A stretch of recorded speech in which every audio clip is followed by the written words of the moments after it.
Survivors we are, survivors we are. Are you ready for the journey? Clones Karim is the name, yes indeed. Survivors we are. Hi, Clones Karim here. Now, when you've lived with a long-term illness, often you might find things that you want seem very hard to reach or achieve. When you mention that to your friends and family and stuff, some of them might say to you, oh well, you know, you need to have patience. And somewhere along the lines, you know, everyone kind of says, you know, because of your illness, because you're sick, you can't always get what you want. You know, you might try, you might go, you might burn out, but you will often hear the word patience rearing itself all the time. But after a while, your patience can run thin. I mean, how much patience does it take to actually have patience?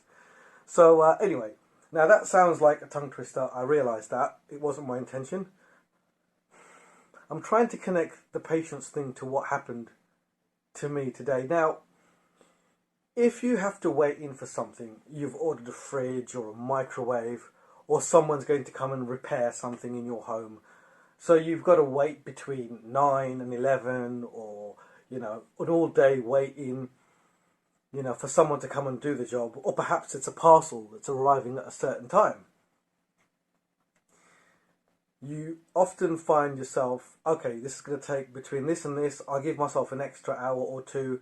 Or if it's the whole day, right, your day's kind of made up, you've got to wait in for somebody.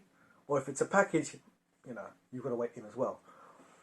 Now, if it's a building, if it's something to do with your building or something to do with a repair, someone's coming to repair your house, sorry, it's not exciting. In fact, it's a job that needs doing. You're going to take time out of your, you know, your energy, yeah. Because something's already not working, and now you have to wait in for somebody to come and fix it. So it's a double amount of energy in your system that you're going to have to deal with. But if it's a package coming, something that you've ordered, you know, those pair of shoes on Amazon, or you know, whatever it is that you order, and you're expecting it to come, this is the day it's going to come.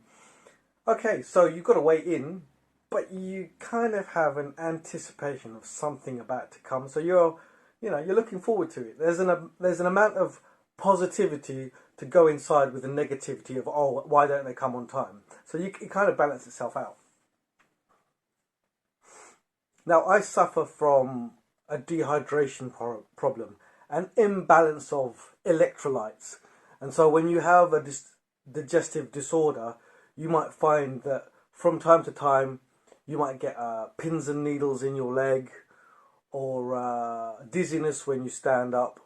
So you've got to make sure that you add a little extra electrolytes into your daily mix. So I have those Diarylyte solutions that generally keep things topped up and what have you.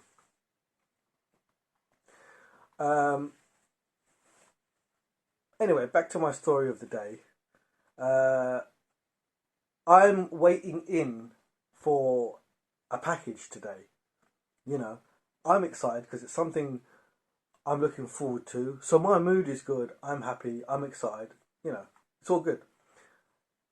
But there is definitely a small amount of your life that you need to put on hold, because if they say it's going to come today between 9 and 11, you know, between 9 and 11, I'm not doing nothing. Even if it is jumping into the shower, you can't afford not to miss that package. Even if it is, oh, I just need to pop out, quickly grab something and come back. You're not going to take that risk, are you?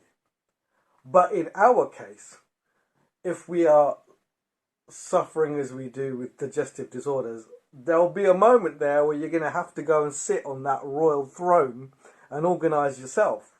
And if you miss the package, this is more important. So I had a bag problem.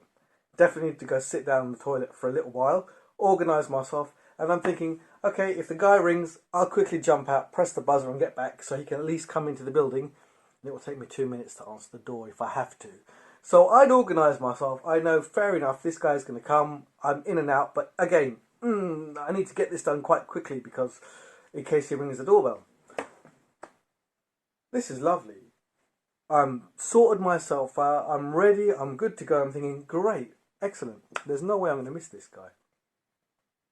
So just as I'm about to stand up now, I hear the buzzer ring. Great, the guy's ringing the buzzer to come inside the building, and I stand up. And at that point, because of my dehydration, electrolyte imbalance, my legs are dead, and I've gone straight onto the floor, having to stop my head from hitting the floor.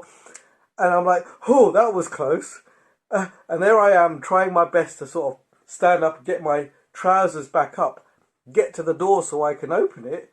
And at this point, God knows where it came from. If it was a dust in the air or pollution, God knows. I sneeze, and as I sneeze, I headbutt the door. I headbutt into the door as I'm opening it.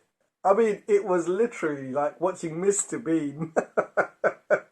So I get to the buzzer, let the guy in, come back, wash my hand, organise myself, open the door, and it's not actually what I'm expecting. It's a neighbour asking me for some help, and I've had to let the neighbour down kindly and say, I'm going to come and help you in the evening or perhaps tomorrow, but right now I'm waiting for something. And then I get back to my waiting phase. So I come back into the house, sat down, got on with my day, but now I'm waiting. And as I get a phone call to tell me that my package has arrived, but it's arrived at headquarters, which isn't too far. There was a mix-up with the delivery. Would I mind going to collect it? I don't mind going to collect it because I'm going to get my package. I don't have to wait around. Okay, it's a little out of my way, but I don't mind. I get the package, I bring it home, I'm happy with what I've got. But it took an awesome amount of patience to actually handle this circus of balancing these plates. You know, and when we realise just how many little things we have to deal with on a daily basis, even if it is just waiting for a package, we have an amazing amount of patience. We're tried and tested all the time. So when someone does turn to us and say, have patience, it's not that your patience is wearing thin. It's the fact that you deal with patience so much so now that hearing the word patience can confuse you because you are patient. Anyway, food for thought. I'm having a goodish day. And I'll chat to you soon. Have a good weekend. Have a good Friday night. Corim out. Survivors we are.